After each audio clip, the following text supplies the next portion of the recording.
Praise the Lord. परमेश्वर के महान पवित्र और सामर्थ्य नाम को मैं धन्यवाद करता हूँ। 119 भजन संहिता दूसरे वचन में हम पढ़ते हैं, क्या ही धन्य है वे जो उसकी चेतावनियों को मानते हैं और पूर्ण मन से उसके पास आते हैं। Blessed are those who keep his testimonies, who seek him with their whole heart।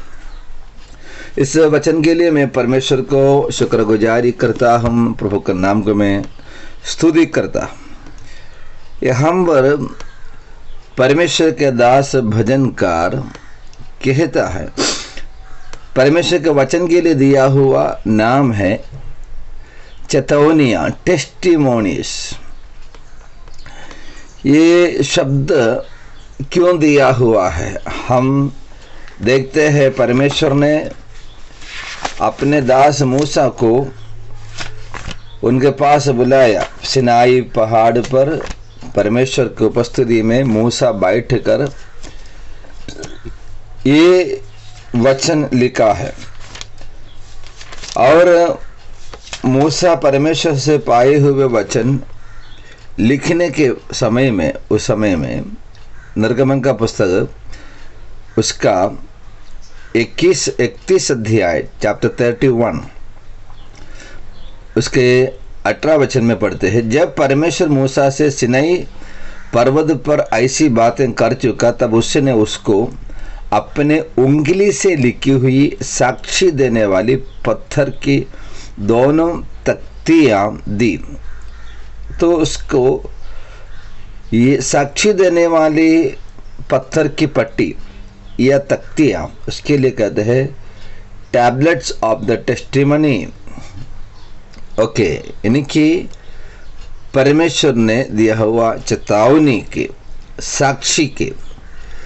तो प्रभु का वचन के लिए इस भजन संहिता में दिया हुआ दूसरा नाम है चेतावनी, यानी कि साक्षी करके, टेस्टिमोनियल्स।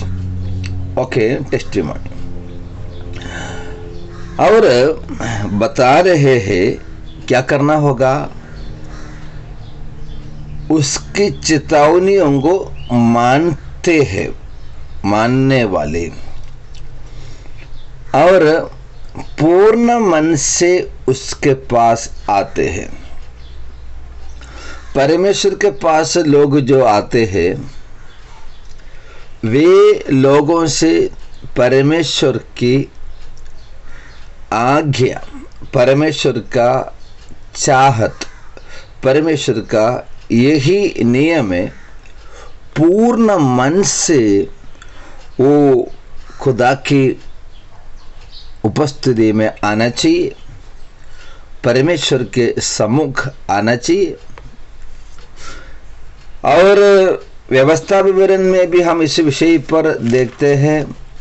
व्यवस्था विवरण 4 अध्याय में लिखा है, 4 अध्याय का 29 वचन में हम पढ़ते हैं, परंतु वहां भी यदि तुम अपने परमेश्वर यहोवा को ढूंढोगे तो वो तुमको मिल जाएगा। शर्त यह है कि तुम अपने पूरे मन से और अपने सारे प्राण से उसे ढूंढो। तो परमेश्वर को प्राप्त करने का नियम बता रहे हैं, पूरे मन से परमेश्वर को ढूंढना है। और ये वचन व्यवस्था विवरण का पुस्तक 6 अध्याय का 5 वचन में, 10 अध्याय का 12 में भी हम पढ़ सकते हैं, पूरे मन से परमेश्वर को ढूंढना चाहिए।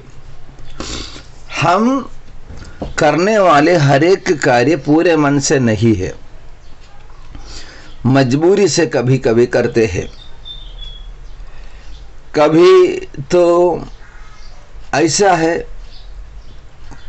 आधा मन से करते हैं। लेकिन प्रभु का वचन के विषय में परमेश्वर किसी का मेहरबानी के लिए नहीं कह रहा है, परमेश्वर का वचन हम मनन करने के लिए, पालन करने के लिए, मानने के लिए, पढ़ने के लिए हमारे जीवन में चाहत होना चाहिए, उसके लिए हम मजबूर होना चाहिए, तभी हम पूरा मन से करेंगे। जब पूरे मन से करोगे तब परमेश्वर उनको आशीष करेगा।